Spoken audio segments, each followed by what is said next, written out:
anguish, begging to get hurt. Why would you ask to go through changes? Yes, Lord, life's a chessboard, master the angles. Control the tempo, be the one who holds the info. Acknowledge is just as deadly as machete swings. When spoken, the truth is as potent as that Medellin. While others swear the style is free, I just let it ring. Our time is undervalued, soldiers make us better kings. My fam's on my shoulder, reaching after better things. Today I take the shot, for them I'd rather set the screen. My mother told me follow my dreams. My daddy told me get it by any means. Stand tall, make him bow to a king. But I've evolved, you can see the resolve. Look in my eyes when you speaking to God. Life and for those who we caught up in using what I was called with the muse. I guess they call it proving I'm more than an artist. Pistoling out my darkest while sizzling out a harvest. And storing what gets me from A to B, just like garages. Instrumental with collages. Envision what I've been drawing. Broadway to give you rhythm like the great Lena on. So bent on, found comfort in the storm. Find peace and on when you see them others perform. Organized chaos, outcasted like hey ya.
There we are. Okay. All right. There we are. Here we go. Now we rocking. All right. Sorry about that, man. Wasn't trying to do an entrance or anything like that, man. I was trying to find my joint. Salute, salute, salute. Yo, party people in the place to be. What's good? It's your number one Chief Rockin' Knicks Universe, your main man, Uncle Freezy. Salute, salute, salute. Welcome to the premiere Knicks in the Nighttime joint, the Knicks at Night podcast. And so just want to start with thank you everybody for helping this channel grow and grow and grow and grow over the years, over the months, over the weeks, over the days. Salute to everybody. Anthony D and myself have a video, old school Knicks. I advise y'all to go check it out. Right now, it's got like 800 or 900 views. That's way more than we expected, man. Salute everybody. Miguel P in the building. Andio, salute HRM. Salute my guy, man. Salute Allah Wise in the building. Salute, man. I got a thing. Why does my hat feel funny, man? My hat feels funny. Let me get my hat right. My hat feel funny, like it's been smushed or something.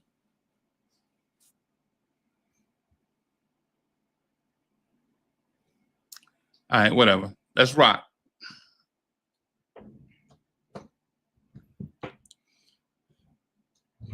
Salute to all the pretty boys out there, like Allah Wise and Ribs and everybody. Thank you to the international audience, man. Everybody, ladies, hey man, I've been looking at the numbers, man. The ladies have been showing up. I don't know what changed, but the ladies is in here. The ladies be watching. Ladies, y'all gotta start commenting, man. Y'all gotta start commenting. Hey, YouTube was telling me that y'all here. So, man, ladies, y'all gotta start commenting, man. Joining the conversation. YouTube be telling me that y'all profiles is here. So I don't know what changed or whatever, but they in here. Salute to all the ladies between the ladies between, I think it's the ladies between 30 and 45. They in here. E. Gibson, what's good? Where is my joint? I had a joint that I want to. Don't tell me I deleted it. No, I didn't delete it. There it is. There it is.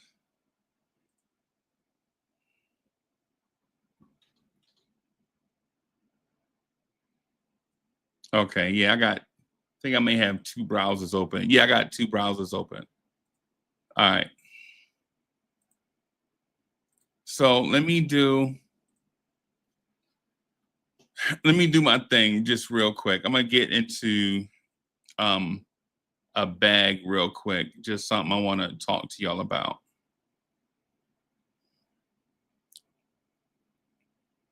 So it's kind of amazing in that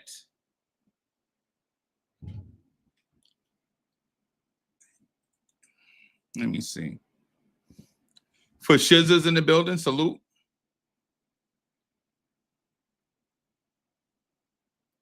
So it's kind of amazing in that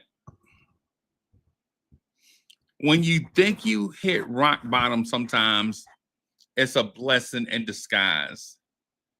And while you there at rock bottom, you don't know that it's a blessing in disguise. All you know is, man, you are about as bad as things can get.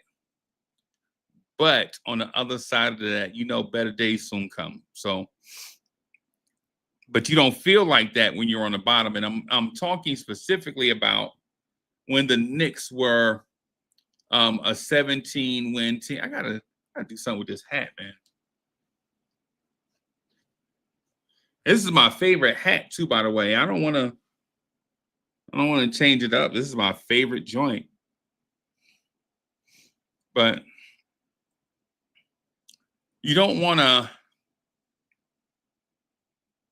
when things get down, you know brighter days soon come. But while you down, you're like, yo, we got to do drastic change, man. Everything, man. You know, you got to change everything, right? The Knicks used to be so bad one time. We were the laughing stock of the league. We would be on ESPN and dudes like Jay Crowder would hit 7 threes on us.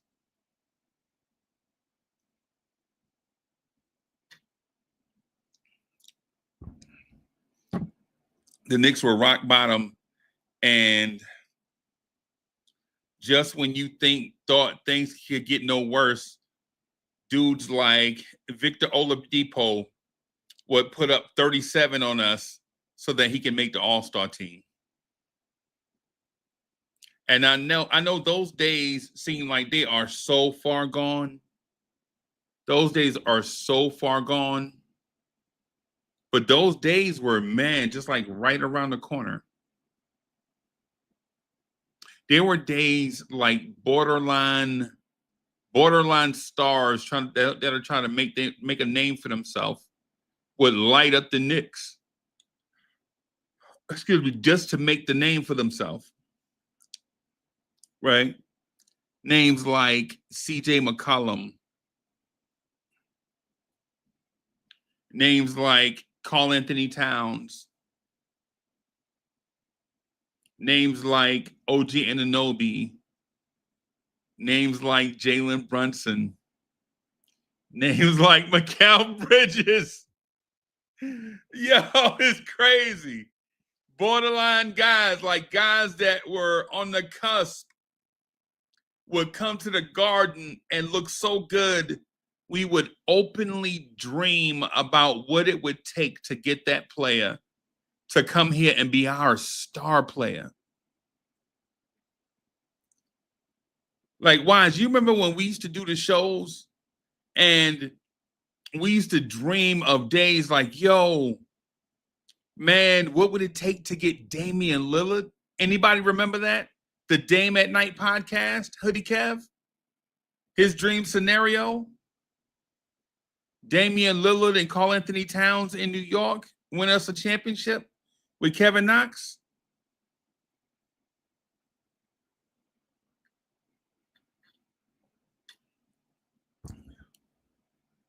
Corey Lee in the place to be? There were times, and this is like, it seems like a million years ago. I ain't gonna front.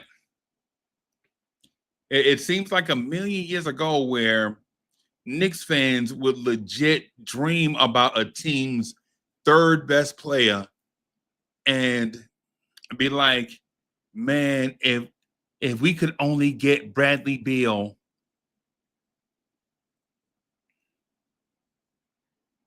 And now the Knicks have won 50 games and back-to-back seasons.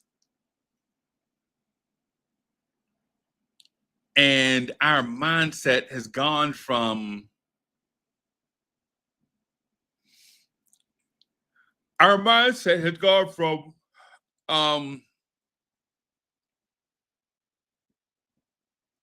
man, I wonder what it would take to get Devin Booker to, if our coach doesn't win a championship, he's gone.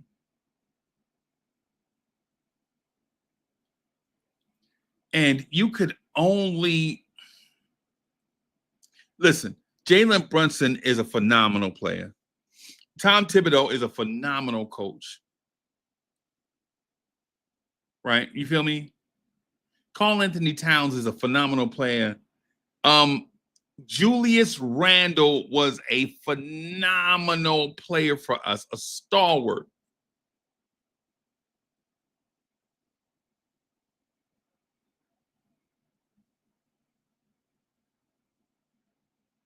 RJ Barrett gave us what he could. Emmanuel Quickly gave us what he could. Right? All of these guys, they contributed something. But at the end of it, I don't know if we give the right person the credit for getting the Knicks from being a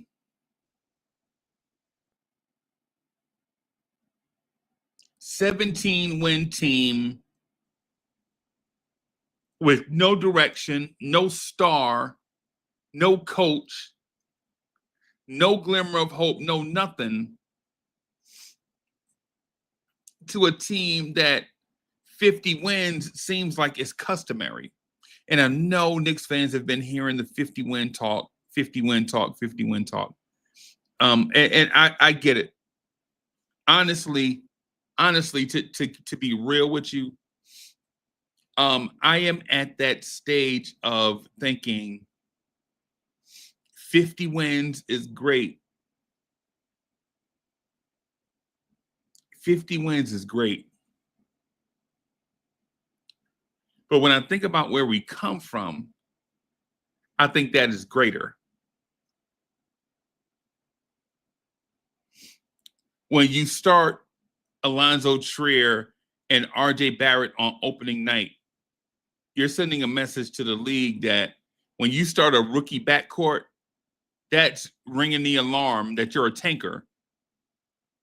When you start multiple rookies on opening night, you're signaling to the league that you're tanking and you're open for business for your veterans.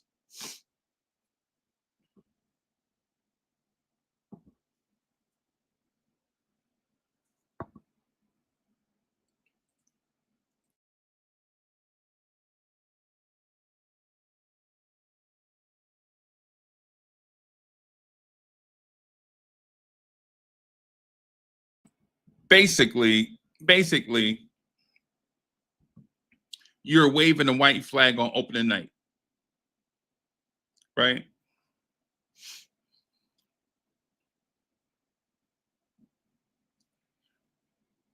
But as a fan, I have so many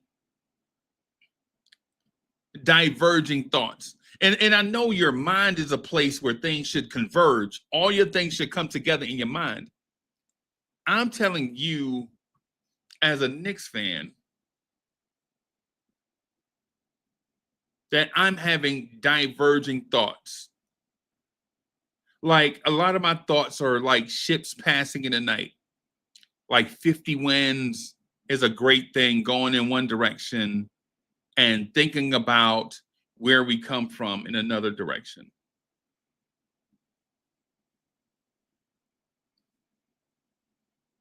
It's amazing how teams can go from the outhouse to the penthouse just like that.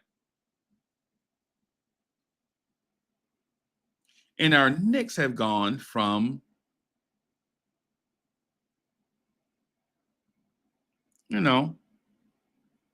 the outhouse to the penthouse, or from the outhouse to the penultimate house. So it may not be the penthouse, it might be the house right before the penthouse. So it may not be Boardwalk, it may be Park Place, is where the Knicks are right now.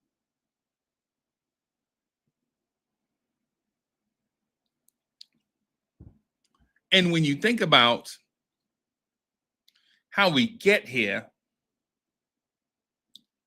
is strange. Because in both 50-win seasons, we felt like the Knicks could have won more games. Even the season that we lost, that we won 47 games, I believe it was. I believe we were 47 and 35 one year. And we were going into a stretch thinking, man, we could win 50 games in that 47-win team, in that 47-win season.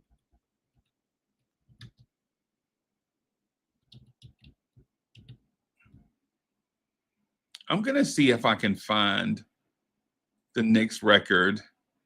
Bear with me. What are the Knicks record?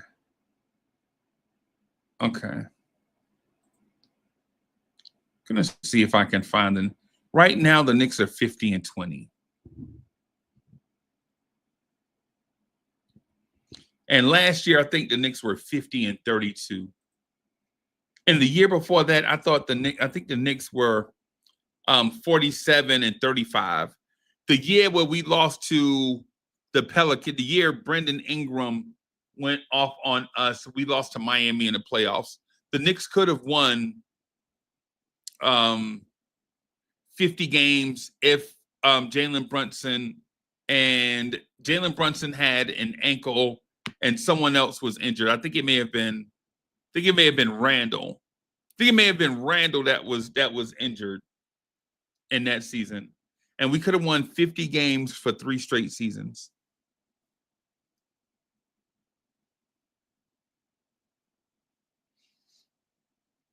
I think we lost to Indiana and the Pelicans. I think we schlepped around and lost to Indiana. And then the length of the Pelicans was a thing back then. Two full seasons ago, Herb Jones, Trey Murphy, Brandon Ingram, Zion, all of that was a thing. You remember how that was a thing? Remember that? Oh my God, look at all those wings they have, the Pelicans. And now the Pelicans look like a sideshow. But the Knicks don't.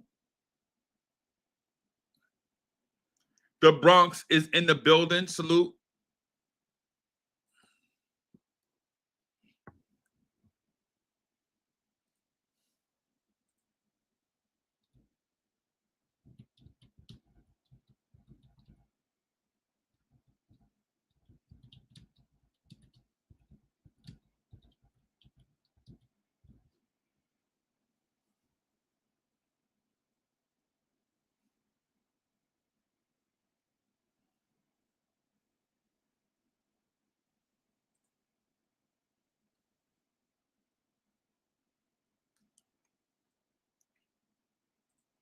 And so over the years, and shout out to Unique in the building, King Ebert in the building, Lee, what's good?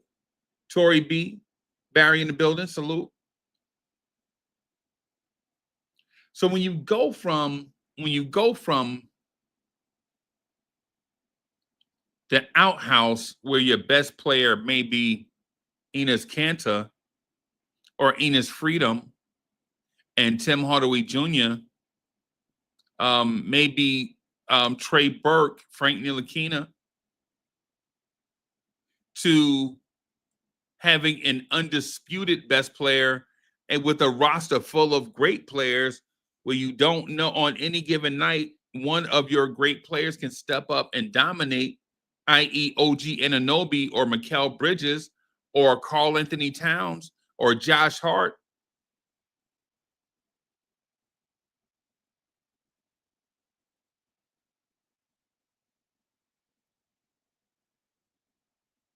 It puts you in a place as a Knicks fan that the 50 wins are great. We'd love more. But in retrospect, just not having people flip bottles on your floor is just as important as 50 wins.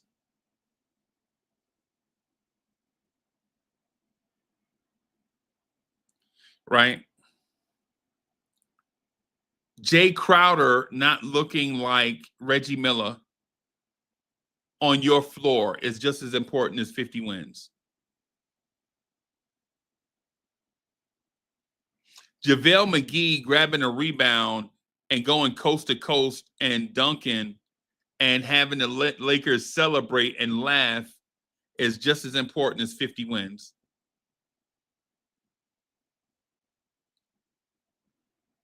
A lot of those things we forget because now that we're in the 50-win club,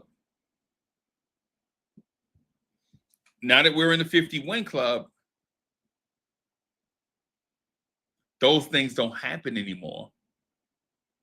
There is no JaVale McGee grabbing a rebound, going coast to coast, and doing a Jordan Jordan dunk from somewhere, and the Lakers laughing as if this is a JV game. There is no Tom Thibodeau looking in the ABC camera and saying together on the clipboard. Did I say Tom Thibodeau? I meant to say David Fisdale, whatever his name is.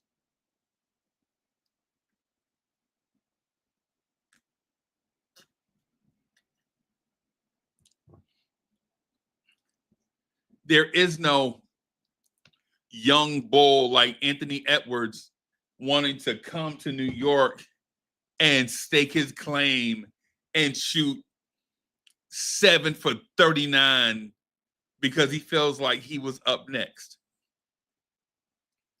50 wins is a great thing. Yes, 50 wins is an accomplishment. 50 wins is being like as if you're the salutatorian. You're not the valedictorian. You're the salutatorian, though. That's pretty good. That's pretty good. DSJ is in the building.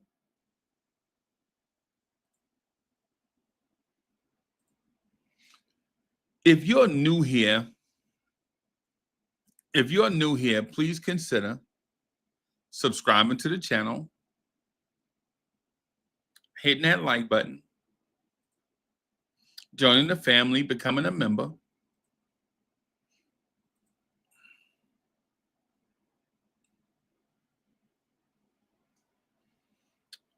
I'm the host, the number one chief rocker. Y'all see it right there on your screen, the number one chief rocker, Uncle Freezy. A lot of nights we have the family in here, whether we argue or not. We'll be in here rocking, chilling, talking that talk the way that y'all like to have that talk to y'all.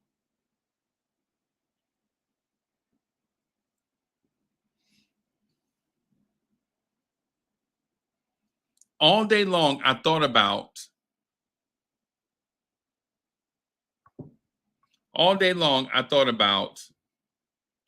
what's more important, or what. All day long, I pondered the thought of the most important thing. What's the most important thing to a Knicks fan right now? Is it an NBA title? Is it respect? Is it belonging to a specific club? Is it your right to the throne? Right? Knicks will be champs in 25 and 26 is in the building. What is your thought on what is the Knicks' destiny? Are we destined to be the champ?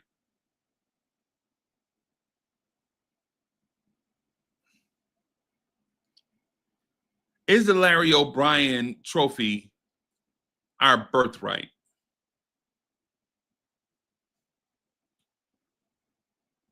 And so the birthright thing does sound a little arrogant, right?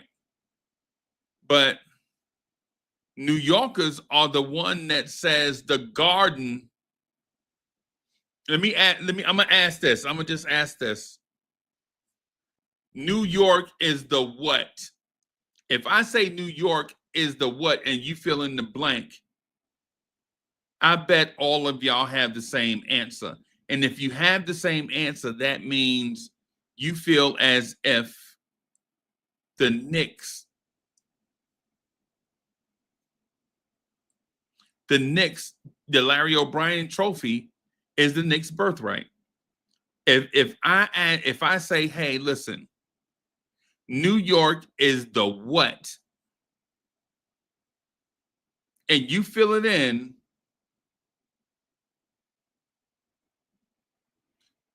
I was going to quote Jay-Z just now, and you fill it in, as long as the villain win and spend Japan yen at 10 major events, I don't know. Maybe Jay-Z's a top 50 rapper. Maybe he's top 50. I'll give him top 50. But is the Larry O'Brien trophy your birthright? You are heir to it. It should belong to you. You feel as if the Lakers have a lot of championships, the Celtics have a lot of championships, the Bulls have a lot of championships, the Golden State Warriors have a lot of championships. But some of those championships should belong to the Knicks because New York is the blank.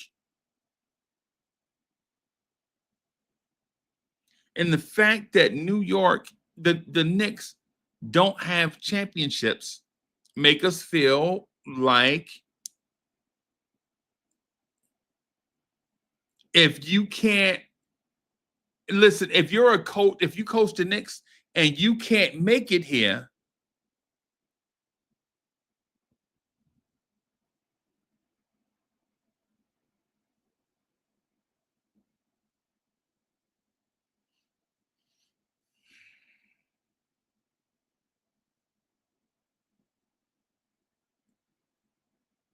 and so that's why 50 wins is important. But is it as important as Knicks fans realizing their birthright?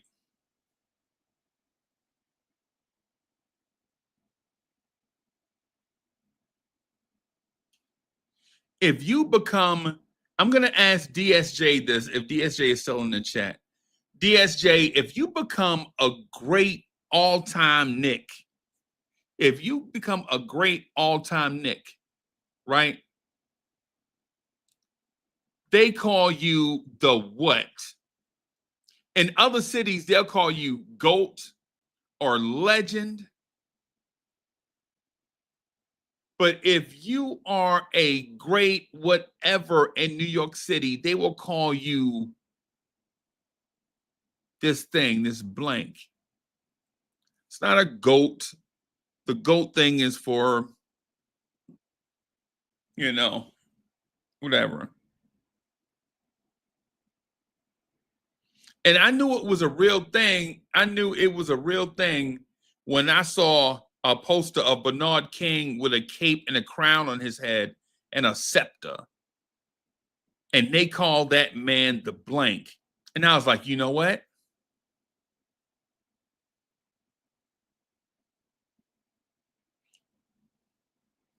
If you're the best player, and I know this sounds like a rambling tangent about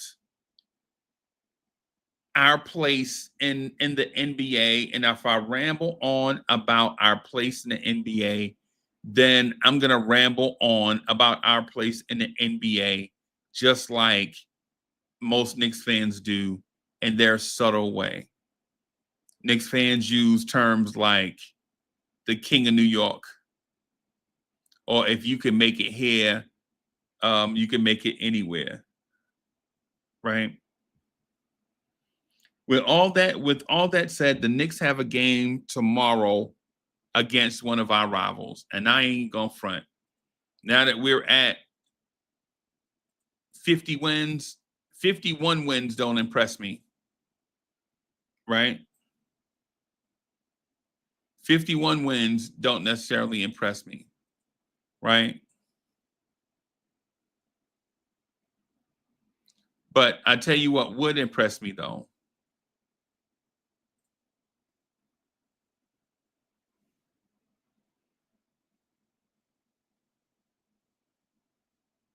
A win against Boston. I'm looking at Boston. Al Horford is out. Derek White is a game-time decision. Jason Tatum is a game-time decision. Drew Holiday is a game-time decision. Kristaps Porzingis is a game-time decision. Jalen Brunson is a game-time decision. Deuce McBride is a game-time decision. I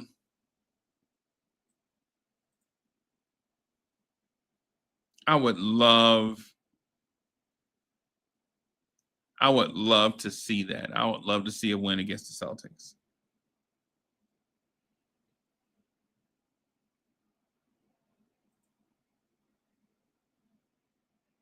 I would love to see a win against the Celtics. I'm not going to lie to you.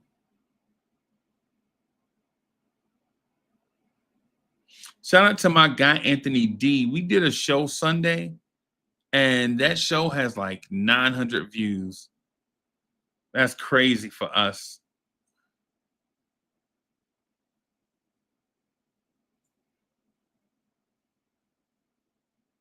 All right. So with all of that out of the way, y'all, let's talk about it.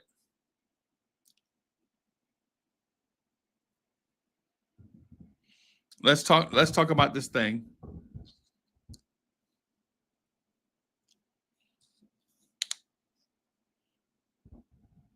What do y'all want to talk about tonight? Y'all let me know.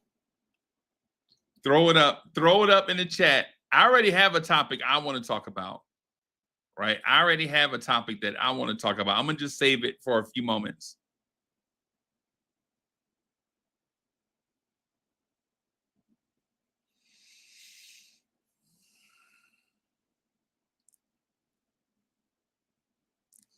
I already have a topic that I want to talk about.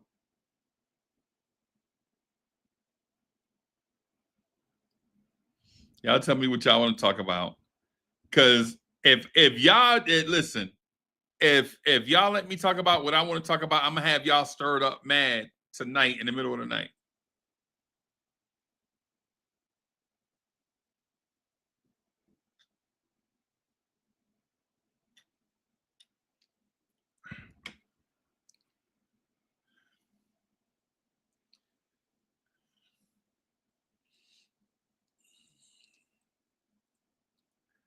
Y'all have any idea what y'all want to talk about?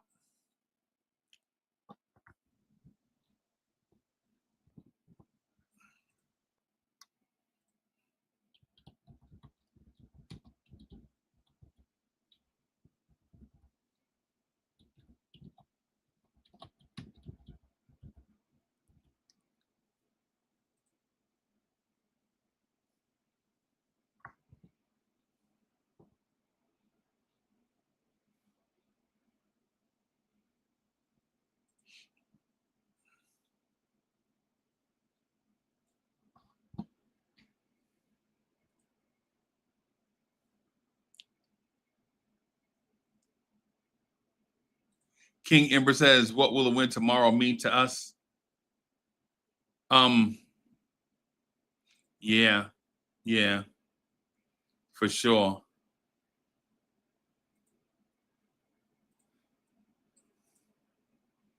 That's what I want to talk about. Yo, who do Detroit fans think they are, bro? Yo, who do Pistons fans think they are? They're like, yo, you know what I'm saying? Of all the teams, man, that, you know what I'm saying, I'd rather play the Knicks than play the Pacers, you know what I'm saying? Because, blah, blah. Yeah. Wait a minute. Wait a minute. Pistons fan. Yo, y'all just got here.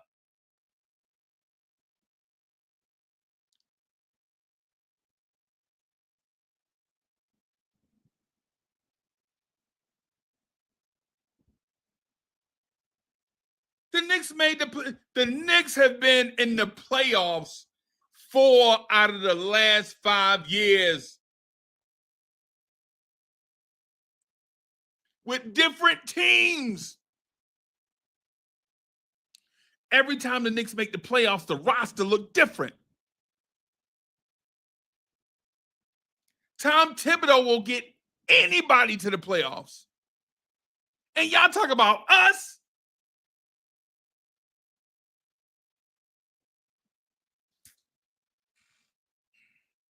Yeah, bro. Jerry Fitz is in the building. Bro. Yo, y'all gotta hear him. Y'all gotta hear him, bro. Y'all gotta go to their chats. They like, yeah, the Knicks don't have a bench, man. Our bench can outplay the Pistons. Yo, I can't wait till we pack them up, bro. I legit, listen, the Pistons are not our rivals, right? The Pistons are not our rivals, but I can't wait till we pack them up, bro.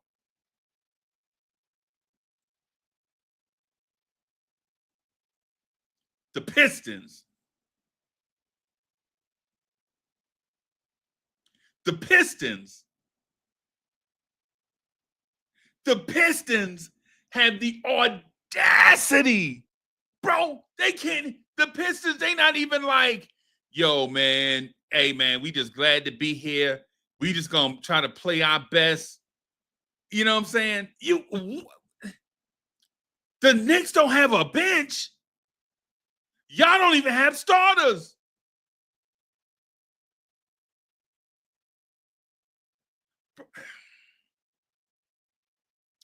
I'm sick, bro. I'm sick.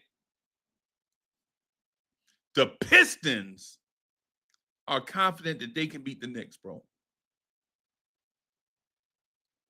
The Pistons, man. Bro, yo, not the Cavs. Not the Cavs, right? Not the Cavs. Not a team that tastes playoff success. Not a team that tasted playoff success and then figured it out and got it right and started winning. Not the Cavs. Right? Not the Cavs. Not Orlando. Not a young up-and-coming scrappy team that just got a bunch of injuries. Not the Magic. We talking about the Pistons, bro. The Pistons, bro. We talking about the Pistons, bro. The Pistons. Not the Hawks. Not the Hawks. Not a team like the Hawks that are like, yo, we just want to get a shot at the Knicks because we beat them once, we could beat them again. Not the Hawks. Bruh, we talking about the Pistons, bro. The Pistons. Bro, we talking about the Pistons, bro. Not the Pacers. Not the Pacers. Not the Pacers be like, yeah, you know, the Knicks will get us in the regular season, but when the playoffs come, you know what I'm saying? Not the Pacers. The Pacers will be like, yo, yeah, they get us in the regular season, but when the playoffs come, we got 99 problems, but the Knicks ain't won. Right? Not them. It's the Pistons, bro. The Pistons, not the Heat. Not the Heat look ugly all year, and when the playoffs come, they just start knocking people out. Not them. We talking about the Pistons, bro. The Pistons in their chats talking about of all the teams they want. Nah, man, we don't want to see the Celtics, man. You know what I'm saying? Not that early. We like to see the Celtics in the conference finals, but the Knicks, y'all want us first? The Pistons want the Knicks first.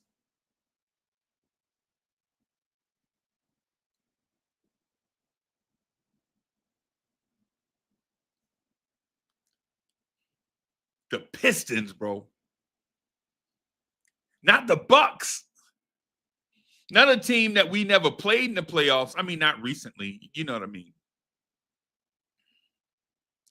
Not the Bucks. Not a team where you're like, not the Bucks. The Bucks are like, yeah, you know, we can match up against them because they don't have anybody that can guard Giannis. And if we knock down threes, we can. Not the Bucks, bro. It's the Pistons. The Pistons, bro.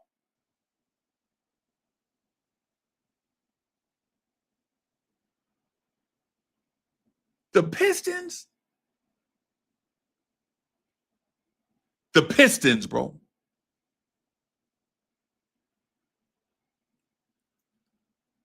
Bro, I saw a dude adamant that, bro, we can get to the ECF, bro. If we get the Knicks in the first round, we can get the Knicks. Are you serious? Man, look.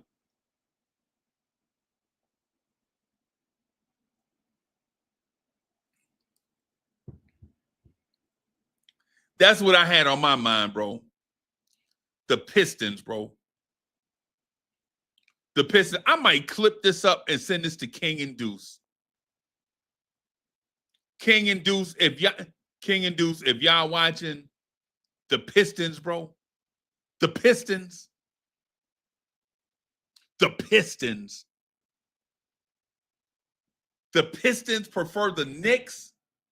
And some Knicks fans will be like, I don't know, man. I mean, I'm not scared of the Pistons. It's not even about being afraid of the Pistons. We're gonna wash them up and pack them up, right? Right? We'll probably win the series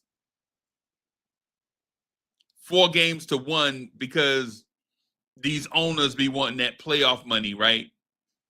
But bro, the Pistons, bro. The Pistons.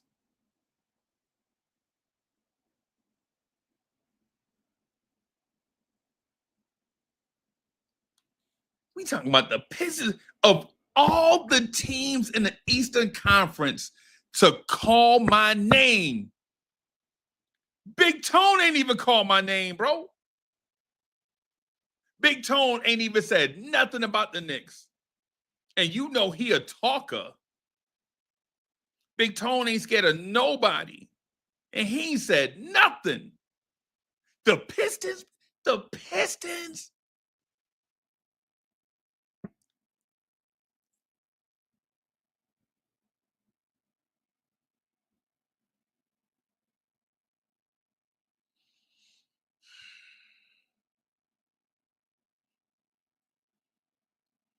Of all the teams in the Eastern Conference to utter our name, bro, the Pistons, not the Pacers, not the Cavs, the Pistons, bro.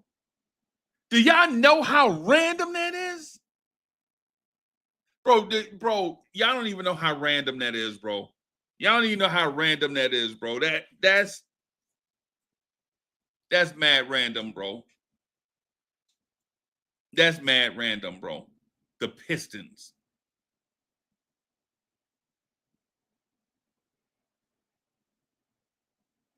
I can't even believe the Pistons are saying our name. The Pistons, bro. What has this generation of Pistons basketball done? Nothing.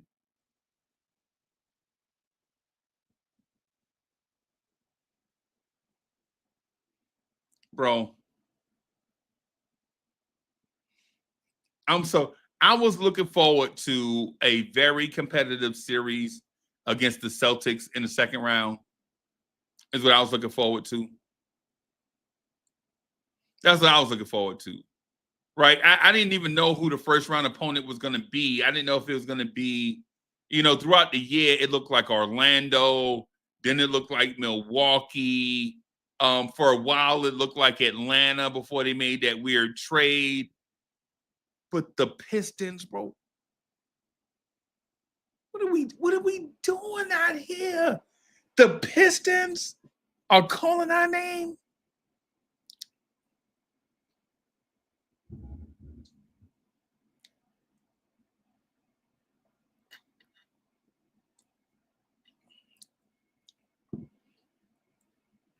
Pistons fans, Kelly Tripucka is not coming through that door. Ain't nobody even, bro, the Pistons, they don't have nobody to guard nobody on the Knicks, bro. What do we do? All I'm going to say is when I see the Thompson kid standing next to OG Anunoby, it looked like a before and after picture. Legitimately, and I like the Thompson kid, right? I always liked the Thompson kid, right? But him and OG Anunoby standing side by side look like a before and after picture, right? It's not even close. What are we talking? Who are they going to guard us? Ron Holland, a rookie? Y'all depending on Tim Hardaway Jr., Dennis Schroeder, and Malik Beasley?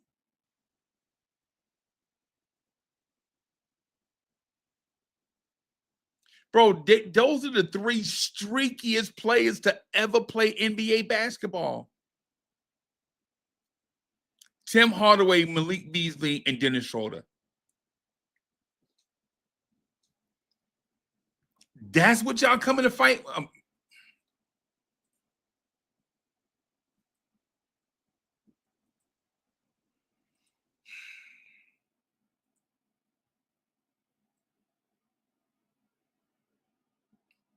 I don't even know. I ain't even gonna front. I don't even know what's going on, bro. The Pistons, bro. The Pistons. That's what I got. That's what I got. What y'all want to talk about? That's what's on my mind, the Pistons.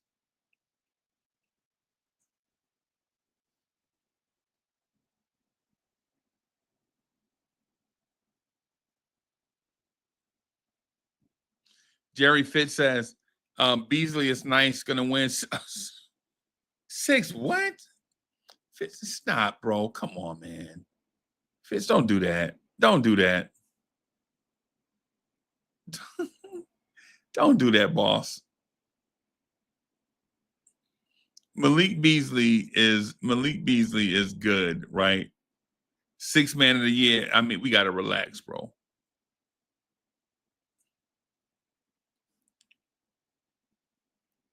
That man shooting 43% from the floor, bro. There's no world where we can pick that man over Peyton Pritchard, bro. There's no time in NBA basketball where we can say that man is a better player off the bench than Peyton Pritchard, bro.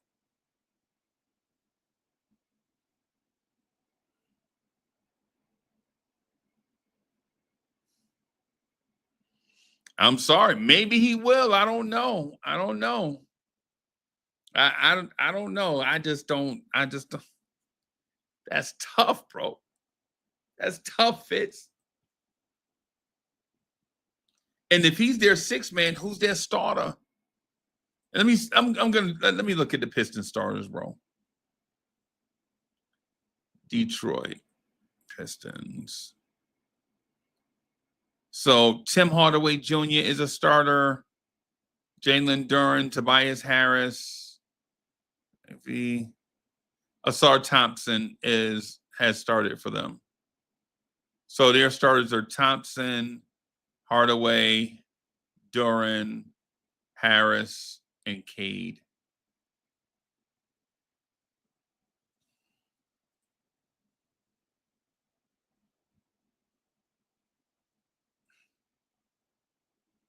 Bro, I almost said it. I almost said it, bro. I forgot YouTube. Hey, Cheddar Bob pew-pewed himself with his own pew-pew. Right? I almost said it. I almost said it, bro.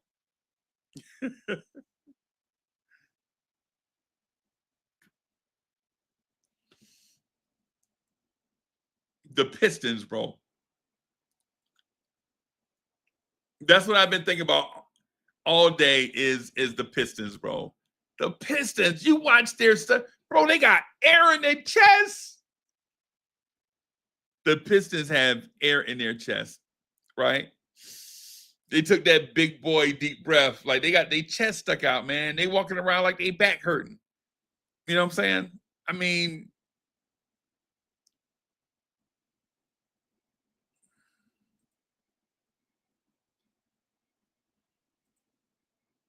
yeah.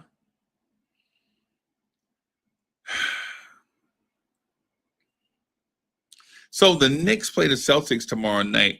I don't know if this is one of those games that we can hang our hat on. I don't even know if this is a game worth watching. Wiz, salute. Wiz is in the building. Yo, we gotta write another Substack, man. Somebody put a Substack idea in the chat so we can write about it tonight. I'm not writing about the Pistons either. I'm not writing about the Pistons, right? Somebody put a Substack idea in the chat so that we can get us a Substack going. Anybody have any ideas on what we should write about a Substack article?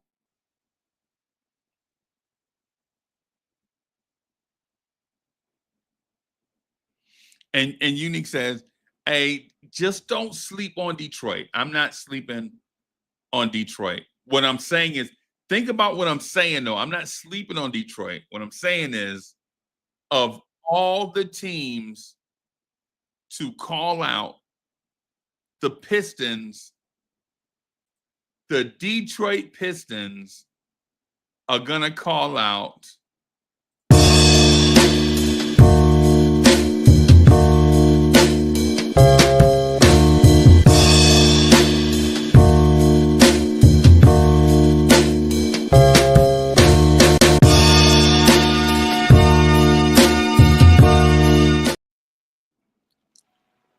Corey Lee in the place to be. Lee, what's good, bro? Man, what's good, bro?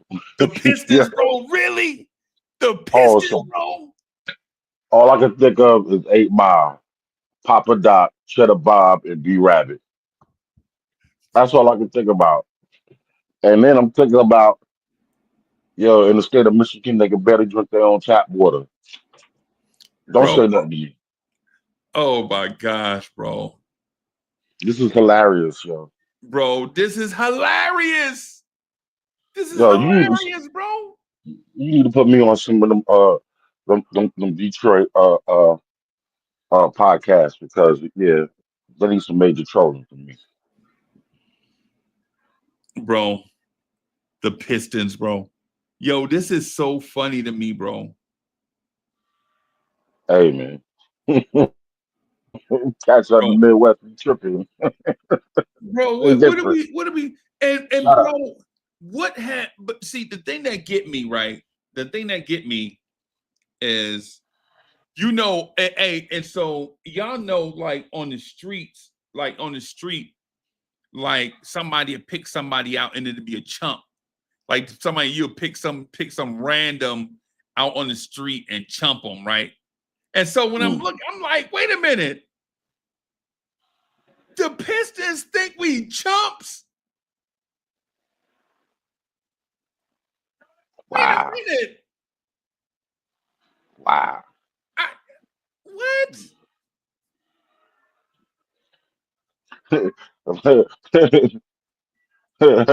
What they say, what Eminem say, you got to lose yourself in the moment. Right. You let it go. Yeah, all right, bro. You don't lost yourself in the moment. Yeah, Don't bro. let the regular season don't let the regular season fool you now. Bro, Yo, I don't get that at all, bro. that's all right though. I want it. Yeah, come on. Y'all asking for it. Why not? Let's give it to them. Yeah, I can Yeah, remember a bro. story. I remember you telling a story about how you was talking big time junk to a former professional fighter Yeah, and, Terrell and former Biggs. champion. You talking about that time Terrell Exactly. Biggs beat me up? Yeah. I just said like you just said I'm scared, man. Whatever, dog. And that ain't what you said to Mike. Bro. Jack Corey Lee talking about the time where Terrell Biggs had visited our training camp, right? And everybody was calling him champ and all type of stuff and all types of stuff. And I was like, you ain't no champ. And he's like, what'd you say? It's like, you ain't no champ, bro. We just saw what Mike did. What? Lee, he was looking at me like he couldn't believe. He looked like he could melt, right? And he was like, and he was telling everybody, "Hey, give him the gloves." And his people was like, "Nah, champ, no, champ, you can't hurt yourself, champ. No, you can't do it, champ." And they was like, "Nah, give him that pink one right there. Give him the gloves." And I was like, "Yeah, get the gloves, get the gloves." I was like, "Yeah, you hear your people, you better walk." This is me talking to Terrell Biggs. That man had me looking like a strawberry muffin after the sparring session. Tapped you up, huh? Yeah, that Tapped dude you had up me looking like a strawberry politely, muffin after that, bro. politely and nicely. Yeah, man. And he was going about half speed too. You could tell he was going about half speed because he was talking. Mm-hmm. Oh my But God, he ain't talking through the whole thing. yeah. but I mean, it's like, sometimes when you young, your mouth write a check that your butt can't cash. You know what I'm saying? Of course, I know that. I've been there, done that myself. Yeah. I don't Yeah. believe me. I done got washed up a few times, not like that, but like on the basketball court. Get out there, and I realized what a professional basketball player looks like in the form of Billy Owens in high school. Right. Right. I'm a fre- I'm a freshman, and if I can still find that picture of him putting his chest right in his navel right there in my nose as he's going to the rim. Oh boy, I look like Mark Jackson trying to Oh, block Tom Tom Chambers. Chambers. Yeah, Yeah. that was a bad day. Lesson learned though. Mm, mm, mm. Hey, Wiz, that's what I was thinking about right there, Wiz. I see you. Wiz says, low key, do we have a big four? Um, I think we probably need to wait on that a little bit. That's a work in progress. We need a little bit, right? Because the fourth person could be Josh Hart, right? That's what I'm thinking, that we could wait on that a little bit. This though, when does the legacy talk start? I think that's something that we probably need to talk about for real. Like for instance, what I mean by that, and I'm not saying that I prefer mine over yours. What I'm saying is I had been thinking about this, but I'm throwing this into the chat so y'all can kind of help me think through it, right? See, what happens is, Lee, in our Knicks fandom, every time an era of Knicks basketball gets good, we name it. Right. Mm. Even like the 3 weeks of Jeremy Lin has a legacy thing attached to it. And so when do we start the legacy talk for this era? Like what has to happen? What has to happen for us to start calling this an era? When does the legacy talk start for this stitch of time of Knicks basketball? I'm gonna tell you right now, ECF, a nasty ECF battle, a memorable Eastern Conference Final battle, or a knockdown fight in the second round. Right. What what our rivals, our division rivals, at that. Right. I like Wiz's topic. I'm not gonna lie. I'm not equipped to write about it right now. I just need more data, is basically what I'm saying. For that one. Do we have a big four? What I'd like to do is see if Josh Hart gets a couple more triple doubles. And then we could start the conversation of, do we have a big four and who are they? Who do you omit? Can I add something to that about that Josh Hart spot? I'm gonna say this: if Josh Hart can do it in the playoffs where it matters and be smart about it and keep his turnovers left down less than three, and get a triple double and keep his turnovers left to about three, then yeah, you're talking about adding Josh Hart to that list. Or even Mikal, if he could step up into a playoff series Right. and drop a 40-point game, or even have one of those quarters that he had this year, like that, like for instance the Christmas game when he dropped 40, Right. or the game when I think it was a game that Brunson might have been out. Well, I think when he first got hurt, or I don't know. I remember a game where he came in, and I know he scored like 15 straight points in the fourth, between the third and fourth quarter, and then hit the game winner. It's between them two. They duking it out, or even a combination of them both. You know what I'm saying? One game them, one game him, one game Kev. But everybody outside of that has to be consistent and effective. Right. Right. Right. I feel you. And not putting no slight on not every one of them, because I feel like at any given moment, any one of our starting five can have their moment. It's even they've shown it in the regular season, you know, and as well as and if they could do that in the playoffs. Because just imagine, just remember, we just seen, which was crazy. We just saw for the first time in my life, two Knicks players get a triple double. And then the craziest part of it all is that's the one Josh Hart surpassed one of the greatest Knicks ever, and then he outshined the main big man. Right. That Yeah. was phenomenal. Right. Just food for thought. That's all. Right. Right.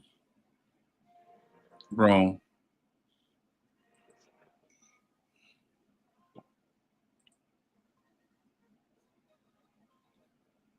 Okay. All right. I'm just just bouncing some ideas and thoughts, Okay. because I'm not saying I honestly see the potential. Not even potential. That's not even the word. Potential is not because potential means something that you're capable of, but you haven't quite achieved it yet. But we're beyond capable because we have achieved certain milestones this season, Okay. considering. But the fact that we put it all together, this is these last little four games is where we put it together, and this is where the gumbo gets better. This is where it thickens up. You know what I mean? Right. This is where the okra finally, gets in there and it does its part. You know what I'm saying? The fillet, the fillet that they throw in there, or fillet, you know, gets in there. The roux has been already ripened, you know. Right. You already dropped your shrimps in your seafood in this gumbo, Right. you know. Excuse me. And Tibbs out here looking like what's my man? Paul Prudhomme, the old uh, Cajun guy with the little cat. He passed on, I believe now, but he's on the season bottles. Right. Yeah. Yeah. Just looking a little slimmer.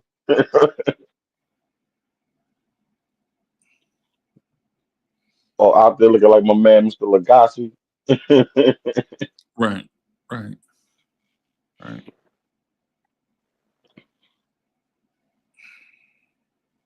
Because So right now, I hear you, and I'm reading the chat also. I think the chat has a lot of interesting questions. I think what you're talking about too, about how we should let this thing cook, is a good question. But let me ask you this, Lee. mhm.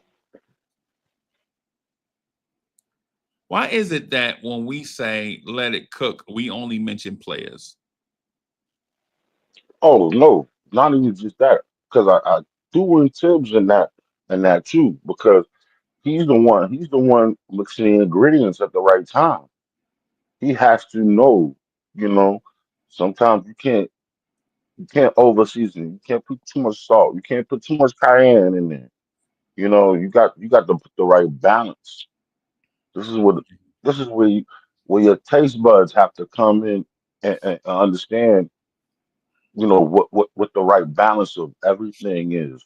Because we have a culmination of flavors, different type of flavors that we have, especially in the starting five, and how we Yeah. integrate, especially how we integrate the bench, which are the extra additives and you know that what do you call it, the sarsaparilla or or even you know the you know that tincture of paprika, you Yeah. know, and that's how we mold these about 4 or 5 cats that we have, because besides about two or 2 or 3 of them, everybody else is situational. But you got to know when is the right time to pull that trigger on that certain player to get them in there and get the most out of them in this particular situation.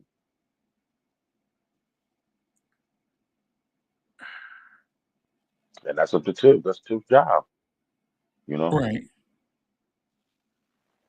Right. And as well as other the assistant coaches stepping up and letting them know, like, bro, you turn down the flame a little, bro. That's where Rick Brunson and the other cats got to come up there and get in his ear and don't let him get OD to some degree. Okay. I'm gonna say I got a couple things that I got. So I have a couple things I to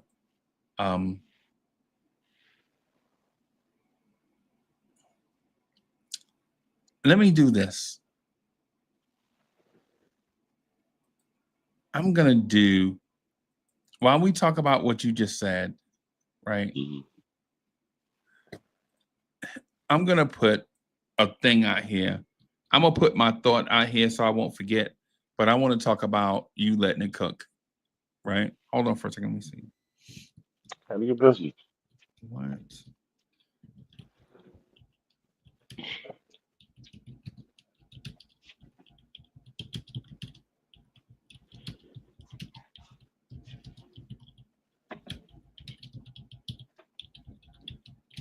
And the reason why I say this is because I feel like we have much more talent than we've ever had with this particular head coach.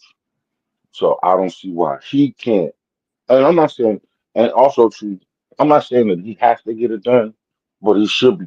It's a great possibility that he can get it done, or at least do some major damage out here. Right. When you say cook, though, I mean, what are you talking about? What I mean is knowing how to mix and match and put players together in situations. Right. You know, Right. knowing when the right time is. You know, when you sometimes Josh Hart can get so what the word I can say, excited that he overdoes some things to compensate for what he lacks in certain other areas. Okay. You know, or knowing that Holmes second getting in the Brunson's ear and be like, listen, we can't sit there and allow the offense to get stagnant until you get ready to get into your move. You know, move like we were talking about last night. Move the ball around. If it comes back to you, then you know let it go. But also too, if Right. you know you have a player out there smoking hot, Right. let him touch that rock and see what he can do. See if he get a good look. Right. You know, Right. try to get it to. If Cat is down there in the post posted up and he's asking for the ball, get it to him as soon as possible so he can get into his move, and that way the defense doesn't set up as soon as they see him waving 2 or 3 times and asking for the ball. Right. Those have been part of our issues on the offensive end. Okay. And if these cats are doing what they got to do, then I think they would put in the concerted effort to play much better defense on the other end. Because that's what I think. It seems like that. Seems like that's what type of players we have versus the opposite of what we had, where we had players that had to fight for every possession on a defensive end to get stops to create more offense. Right. Right.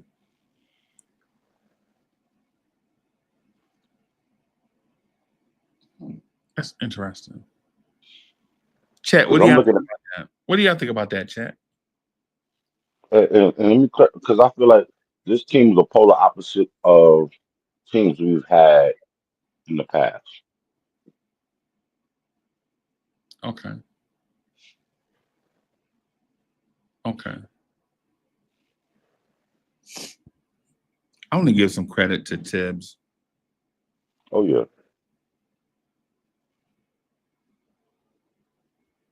I think I want to give some credit to Tibbs now. Am I banging the table for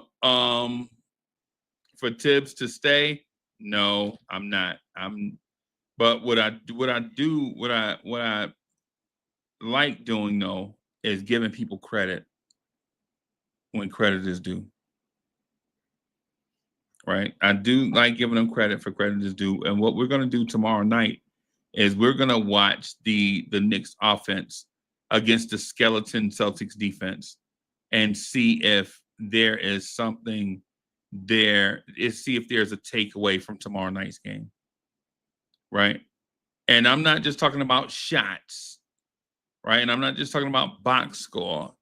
I'm talking about, can Tom Thibodeau create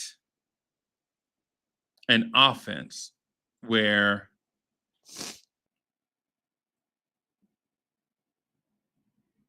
it scares the Celtics into something else, right?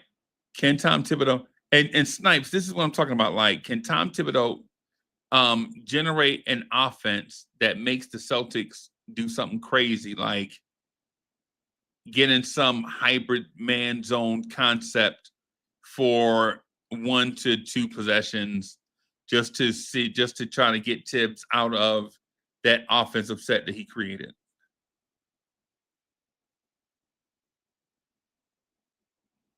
Can we do that? Right? It's like, I don't know if y'all remember this or not, but the St. Louis Rams used to have this thing called the Greatest Show on Turf, right? They had Marshall Faulk. They had Trunk Candidate. You remember Trunk Candidate, the running back out of Arizona? oh yeah, I remember him. You should get a couple of touches every now and then. Every now and then, the fastest dude in the league, right? Hmm. They had Trunk. They had Azahir Hakeem. Remember the dude in the slot? Yes, sir. Az Hakeem. They had Torrey Holt as the split end, and and Isaac Bruce as the flanker. Yep. And they had a big 320-pound tight end named Brandon Mali Aliuna, whatever it is, Mali Maliuna. You remember the big tight end? Like, he was like 6'2", like 300 pounds. Yeah. Primary And another lineman, but still. and what they would say is, what they would do is, they didn't care who your corners were, who your linebackers were, right? They knew that Kurt Warner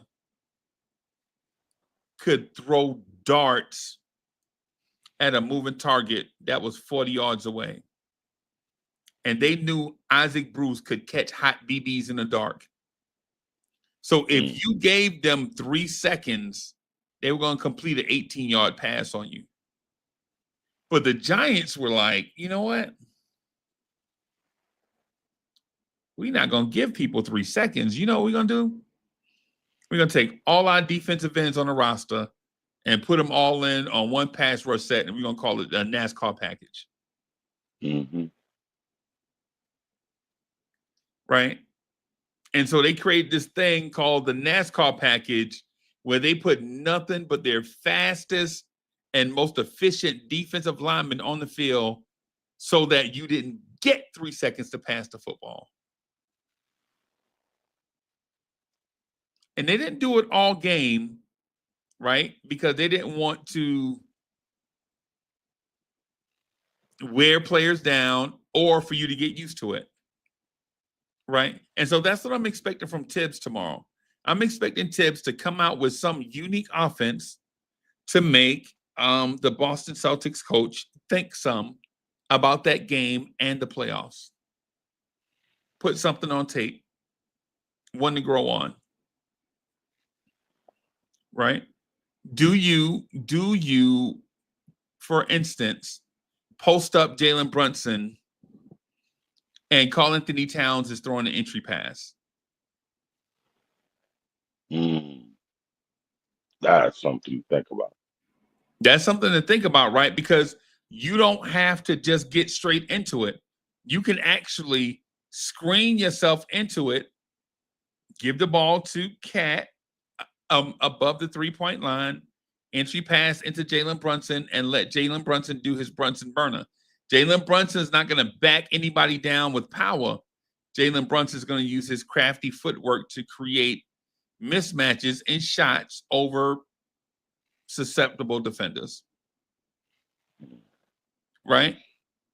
And if you double Jalen Brunson, Karl Anthony Towns is the best 3-point shooter on the Knicks roster. Right? And here's the thing, everybody, if you double, right? And if you double Jalen Brunson, then you have 2 passers on one side of the floor that can either make the pass to a cutting OG Anunoby, a Mikal Bridges in the corner, or a Josh Hart at the top of the key. What defense are you going to defend that with? Do you want your bigs defending Jalen Brunson so they can get put in the Brunson burner? Do you want a small guy guarding Cat on the perimeter? Or do you take that small guy and take him off of Brunson and put him on OG, and now that small guy is being muscled up at the rim by OG Anunoby?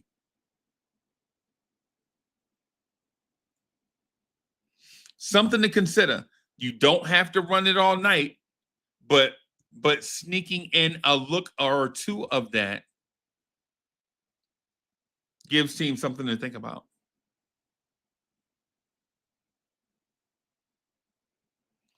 Nick Yak in the building. All right.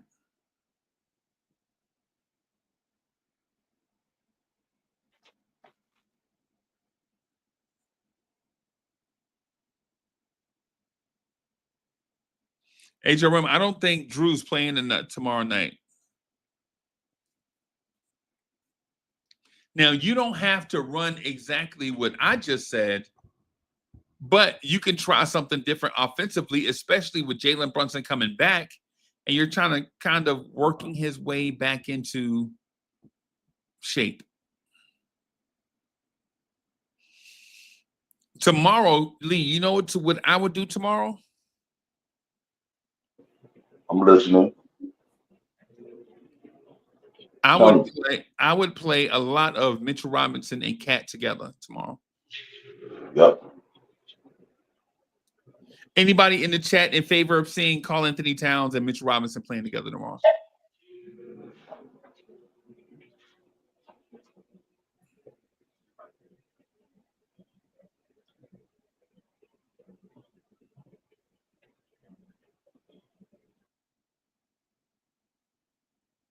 I wouldn't mind seeing it, to be honest. I wouldn't mind seeing my guy, Cat, being the being a ball handler. I wouldn't mind seeing Cat finding Mitchell Robinson on some interior dump downs. I wouldn't mind seeing Mitchell Robinson grabbing offensive rebounds, kicking them out to Cat for 3. I wouldn't mind that. What do y'all think? Me personally, if they're gonna do it, I want to see these sets quick. I want to see both of these cats. I want to see movement with these guys on the court. I don't want it to be slow, set up, methodical. Let's get into it. Let's try it. And this has to. If we're gonna do it, has to work with Cat and Mitch, knowing that they can't be just dragging it. You know, Okay. That's what I would like to see. I would like to see Tom Thibodeau create something where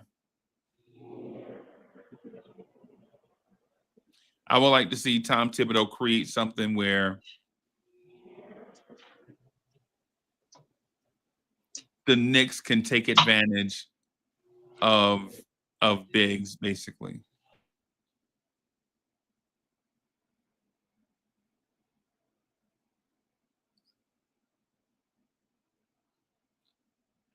All right.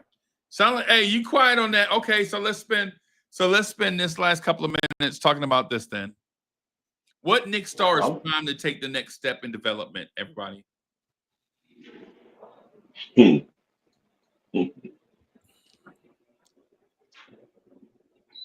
Lee, what Nick is primed to take the next step in development?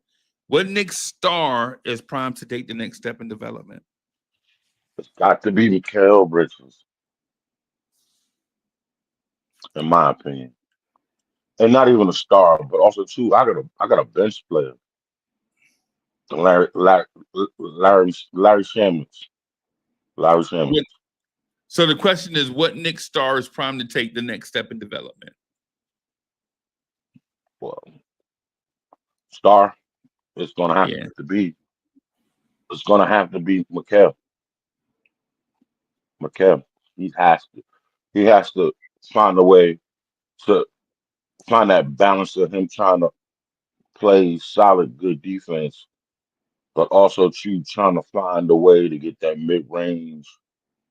The way he slashes and gets to the basket, or you can get that floater going to a consistent balance, to where things are a little bit easier for OG when he cuts and he gets into that power.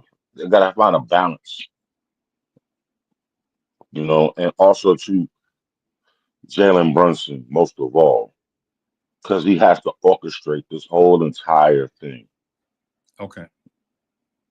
He has to orchestrate it. And he has to really find a balance within himself for his teammates to find balance within themselves and pick them up and get them rolling. So that way, because then when he attempts or if he feels like he has to take over in the fourth quarter, it's it's not so much that they're keying all on him. Okay.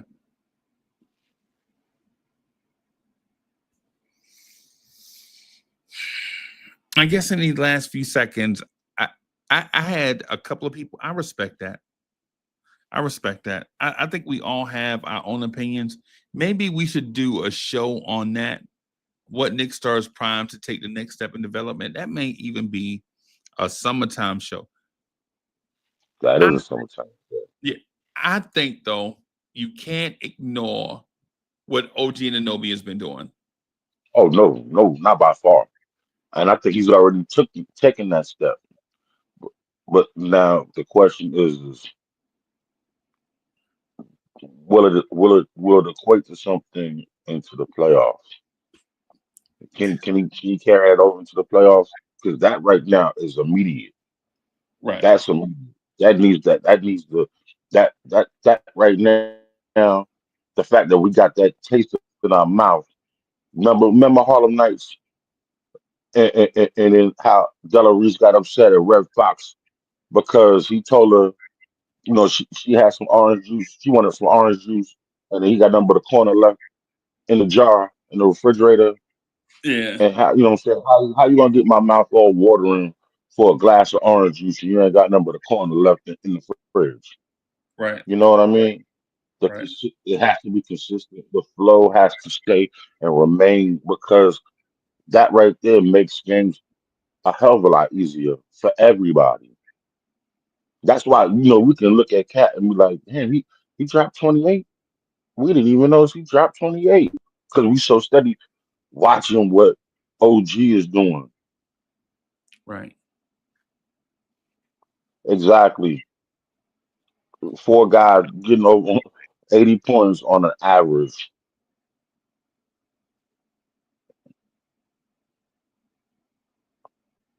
We have to try to find that way. That's a boy. I'm glad you highlighted that, Freely. And then the bench comes in because now what the bench gives, it should be able to give, that last 20, 25 to 15, 25 to 30 points, you know, makes things a hell of a lot easier,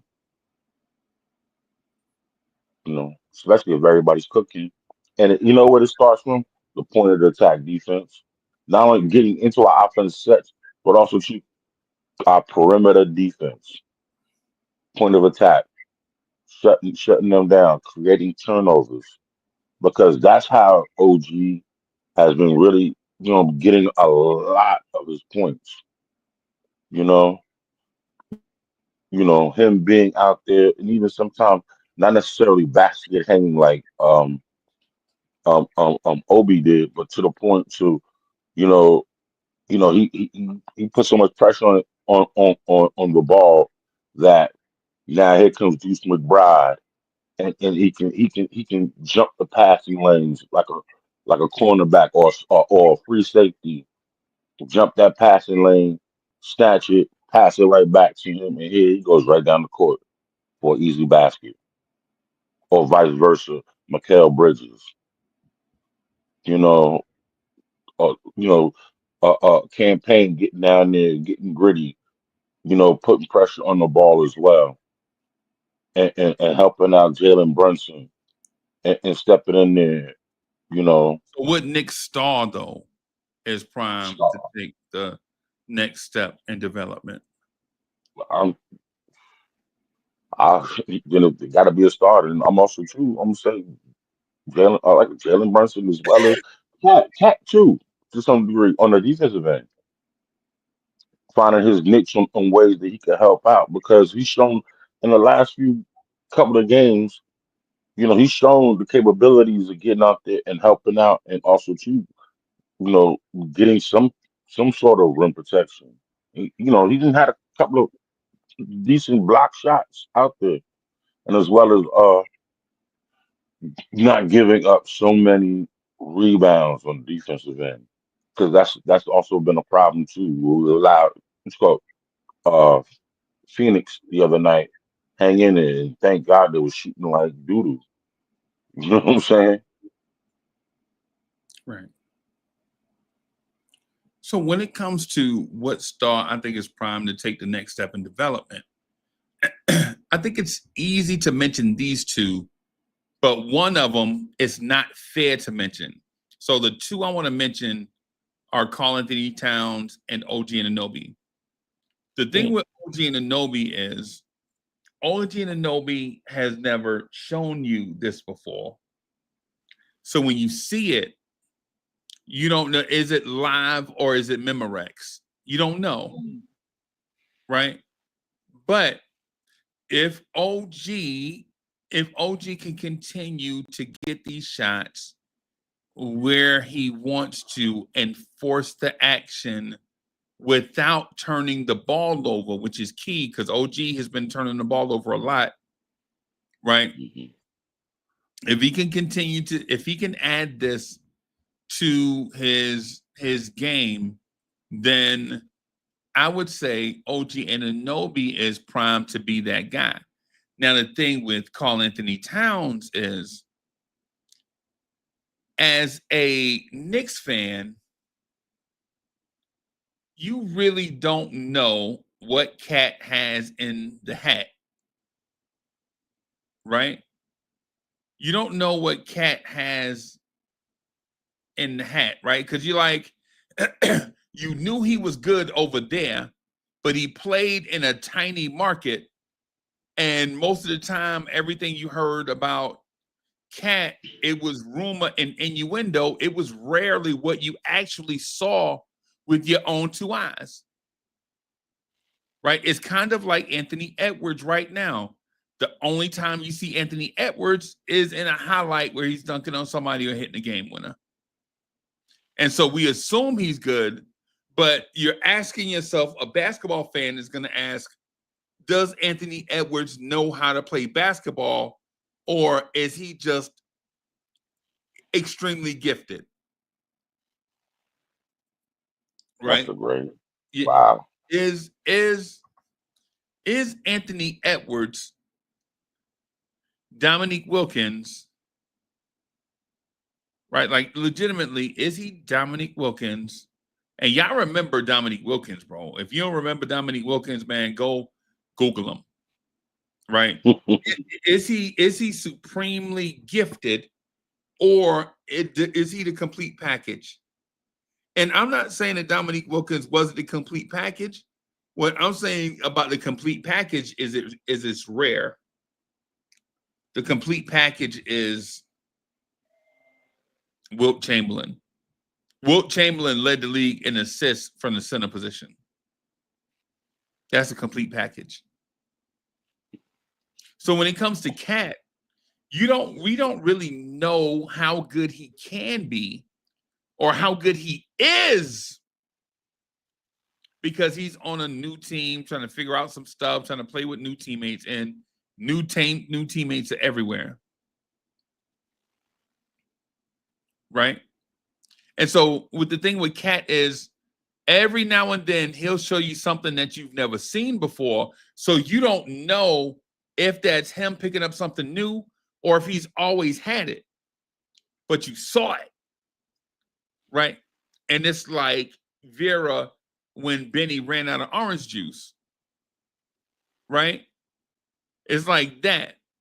OG, however, has never shown you any of this.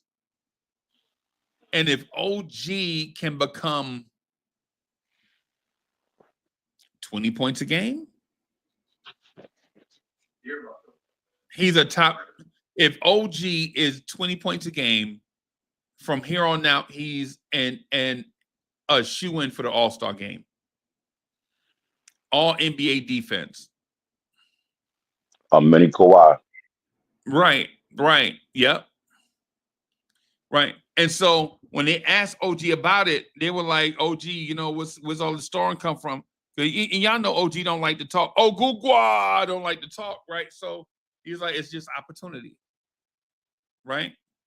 But the thing is about the playoffs is opportunities are fleeting.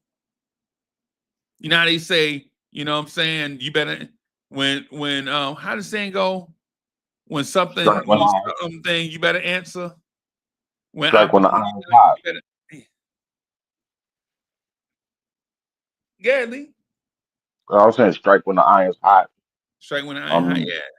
Yeah. Blacksmith.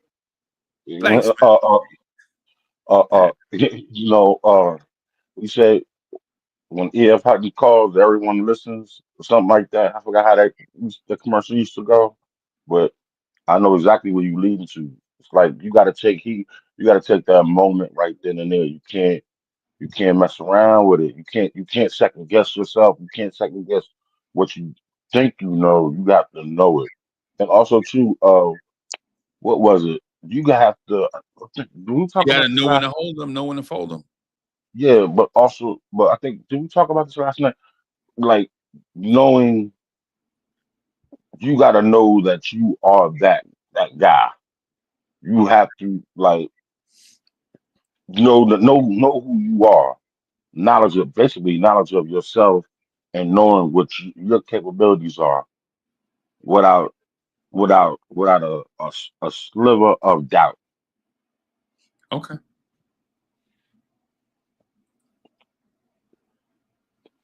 Okay.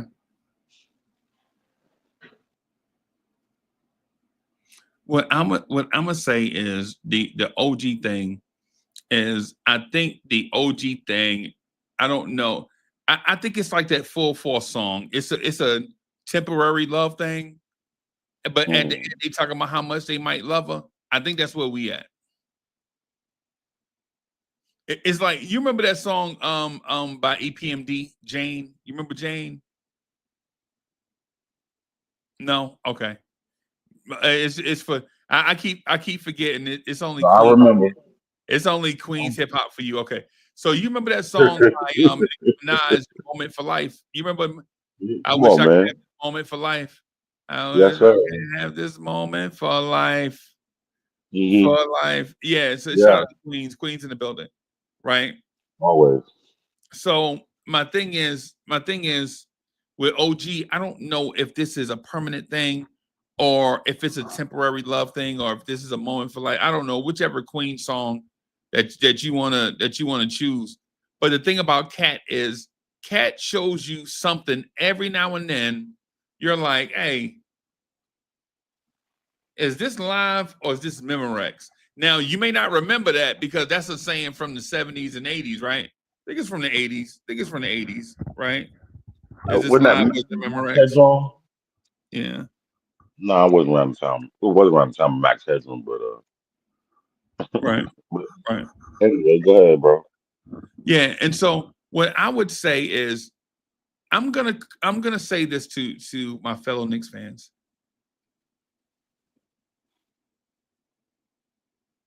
Be prepared for a star to break out,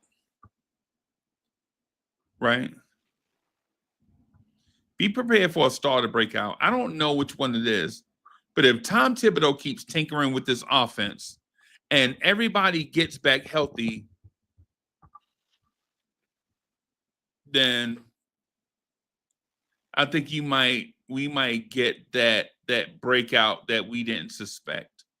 Like you know how like the calculator nerds are like, yo, we got to trade for a guy this summer, and then but they're not paying attention to OG and Anobi the last 15 games of OG and Anobi. They're not paying attention to that. Hmm. I think that's where we are with it. Hey, everybody. On that note, man, I'm gonna get out of here, man, and get some rest. Man, your man was on the clock for like I was on the clock for like from like 9:45 ish to like 10:27 tonight, bro. Gotta make some donuts. Time to make the donuts. I wish, bro. I wish I could just hit a scratch off, bro. You ain't the only one. You Yo, ain't the only one. I wish I could just hit me a scratch off, bro, for a little bit of bread, bro. It just, yeah, yeah, Breathe. Hey, go back to what you used to do, the old hustle. yeah. Start love over, back to the way things were. Yes, sir.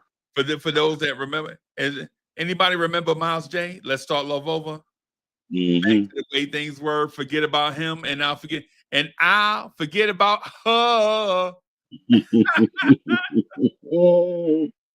Yeah, Boy, yeah, stop.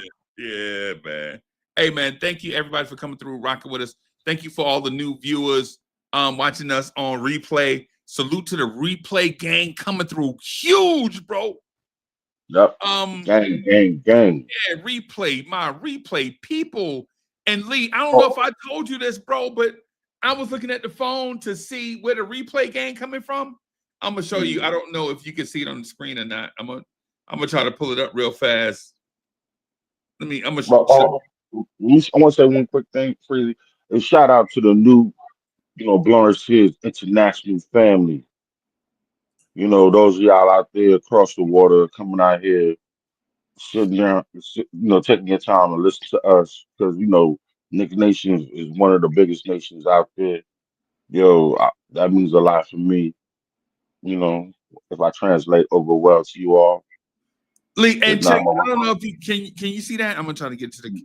I don't know if you can see it or not, but yo, nah, Lawrence Tibbs used to be 98% male and 2% female, right?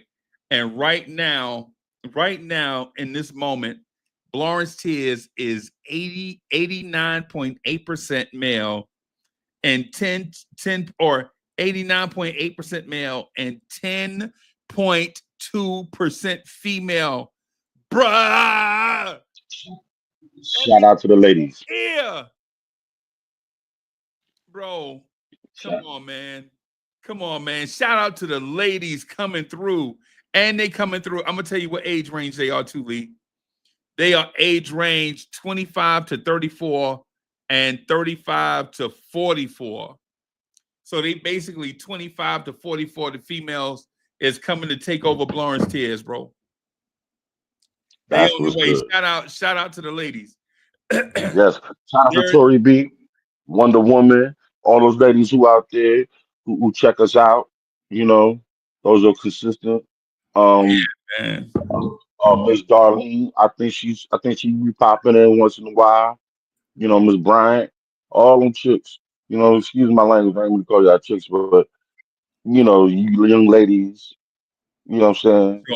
For sure. So shout out to everybody coming through, hanging out with us while we talk the way that y'all like to have that talk to y'all, and why y'all contribute to the conversation to ensure that the conversation is always deep and robust and about something. On that note, man, we're gonna get out of here, y'all. Peace, everybody. Peace. Lee, you see how that number